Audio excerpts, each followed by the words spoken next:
Assalamualaikum warahmatullahi wabarakatuh. Selamat pagi murid-murid.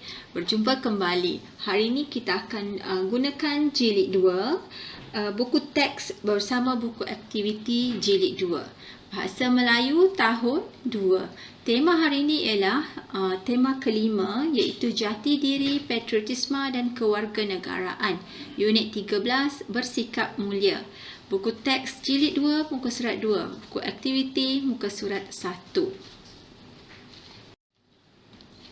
Objektif pembelajaran. Pada akhir PDPR, murid akan dapat memberi respon terhadap soalan. Buku teks jilid 2, muka surat 2. Okey, kita tengok teks bertajuk amalan yang baik. Baca bersama-sama cikgu ya. Cikgu nak murid kenal pasti maklumat dalam petikan, dalam dialog, kemudian memberi respon terhadap soalan berdasarkan gambar.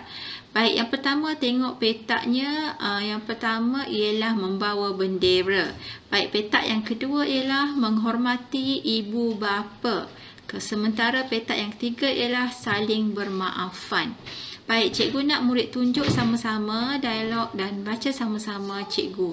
Hasan, selamat pagi Alice. Bagaimanakah peserta sukan sekolah kita menunjukkan sikap bangga akan negara? Okey, Alice.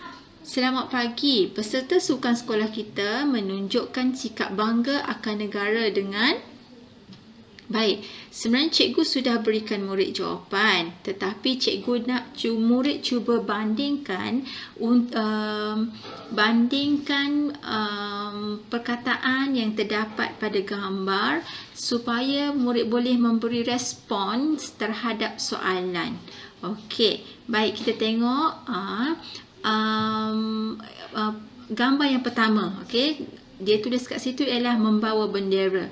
Jadi, apakah perkataan yang murid boleh isikan dalam garis kosong tu? Baik, selamat pagi. Peserta sukan sekolah kita menunjukkan sikap bangga akan negara dengan... Okey, dengan apa? Okey, murid terus boleh ambil dengan membawa bendera ataupun dengan menjulang bendera kecil. Okey, sama. Murid boleh. Jawapan cikgu beri menjulang bendera kecil. Tetapi kalau murid nak ambil terus pada gambar pun boleh. Okey, membawa bendera. Asalkan murid boleh menjawab ataupun memberi respons terhadap soalan yang ditanya. Baik, seterusnya Hasan, bagaimanakah cara kita menghormati bapa? Baik, Alice. Okey, jawapan. Cuba tengok dalam petak yang kedua. Okey, menghormati bapa. Bagaimanakah cara kita menghormati bapa? Okey, dalam petak yang kedua. Jadi jawapan cikgu ialah kita haruslah membongkokkan sedikit badan apabila lalu di hadapan bapa. Di mana cikgu dapat ayat ni? Di mana cikgu dapat jawapan ni? Di mana cikgu dapat respon ni? Ialah melalui gambar yang murid dapat perhatikan bahagian atas. Baik, Hasan. Komala, jika berlaku perselisihan faham sesama kita, apakah yang perlu kita lakukan? Baik, Komala, kita perlulah...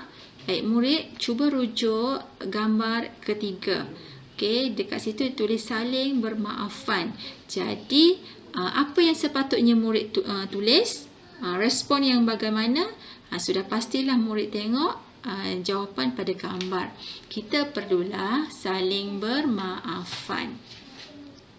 Baik, ini ialah contoh memberikan respon terhadap soalan yang ditanya secara berpandu.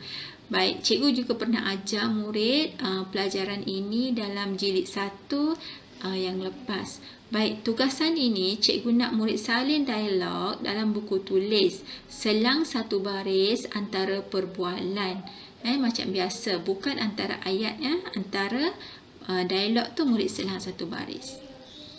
Aktiviti ni murid tulis dalam buku aktiviti ni teruslah, kemudian hantarkan gambar ini pada Telegram cikgu.